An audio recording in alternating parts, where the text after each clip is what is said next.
Hi guys, today we'll do hot and cold water experiment.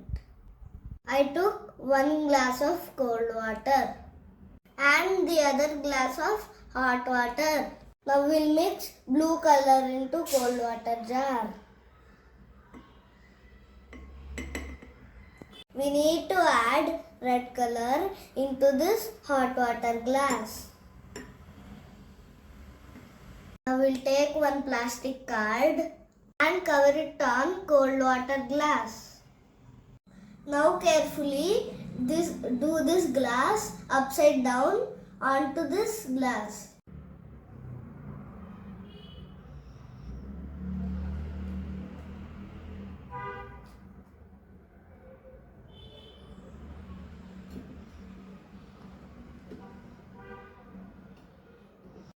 Now we should carefully remove this card.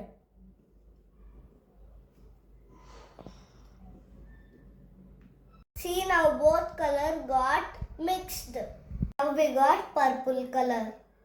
Now we have to keep red color on the top.